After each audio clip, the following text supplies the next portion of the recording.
थोड़ी सी अकड़ भी जरूरी है जीने के लिए इस जमाने में, नहीं तो लोग पीठ को पायदान समझ लेते। नमस्कार, मैं हूं आशुतोष शर्मा और आज मैं आपको इन दो तस्वीरों की खबर लेकर आया हूं। पहले आप पहली तस्वीर देखिए, क्या लिखा हुआ है।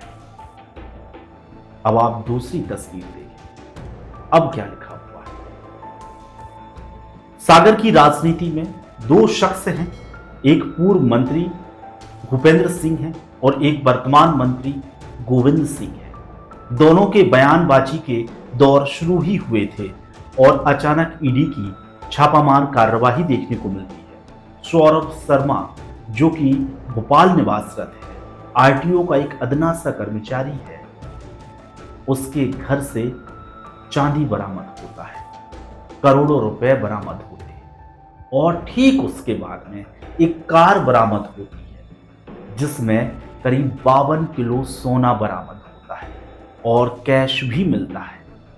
परिवहन विभाग से जुड़ा हुआ एक अदना सा कर्मचारी करोड़ों अरबों रुपए अपने घर में कैसे छुपा के रखे हुए था। उसके बाद राजनीति करना।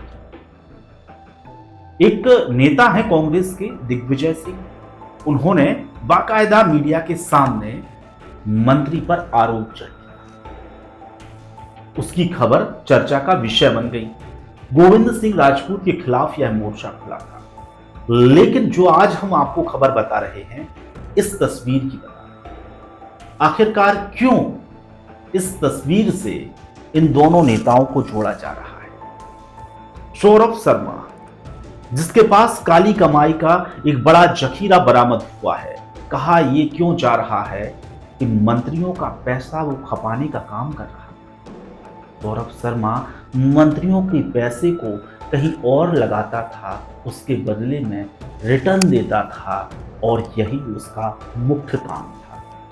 एक कर्मचारी के पास इतनी राशि तो नहीं हो सकती, यह तो तय बात है। कितना ही बड़ा वह घोटालेबाज क्यों ना हो जाए, रिश्वतखोरी में कितने ही आगे क्यों ना निकल जाए, लेकिन जितना उसका पद है उस हिसाब से उसे रिश्वत मिलेगी भी तो कितनी।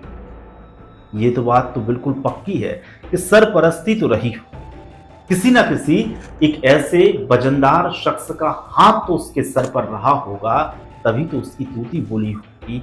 और जो चैन जोड़ी जा रही हैं कि भाई नाके और जो ठेके होते थे उन पर वह कमीशन का काम करता था, उनकी ठेकेदारी का काम करता था, तो यह बात तो तय है। लेकिन आज हम जो आपको खबर बता रहे हैं वह इसी तस्वीर। इन दो का नाम क्यों सौरभ शर्मा के साथ जोड़ा जा रहा है, क्यों? जबकि इतना बड़ा विभाग है, इतने बड़े विभाग में लाखों कर्मचारी काम करते हैं और लाखों कर्मचारियों में से एक कर्मचारी अगर इस तरीके का पूंजीपति निकलता है तो इन सभी का जिम्मेदार विभाग का मुखिया कैसे हो सकता है। ये तो पूरा सिस्टम है, पूरी चेन है। अगर जिम्मेदार होंगे तो तमाम सैकड़ों लोग जिम्मेदार होंगे। तो जबरदस्ती की राजनीति भी देखने को मिल रही है। जब इन दोनों की बयानबाजी का दौर शुरू होता है तब कई लोगों ने टीआरपी जिसे हम कहते हैं, व्यूज पाने के लिए जिसे हम कहते हैं, ऐसे थंबनेल बनाने शुरू कर दिए। ऐसे थंबनेल बनाए होंगे।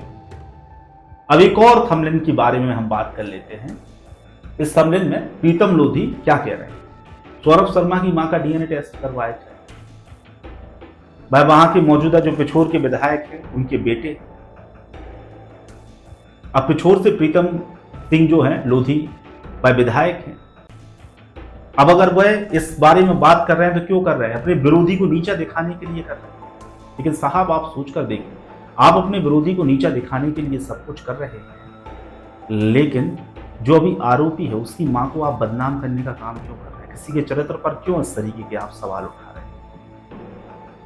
उनकी क्या गलती है?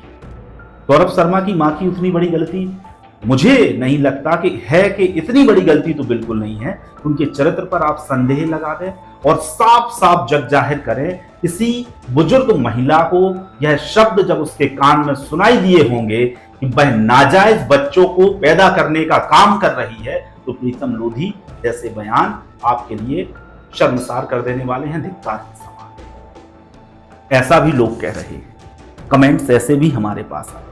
जैसे ही इस खबर को हमने खोला तो उसके नीचे ऐसे ही कमेंट, इस पूरी खबर में मैं स्पष्ट कर दूं कि राजधानी तक का कोई विजन नहीं है।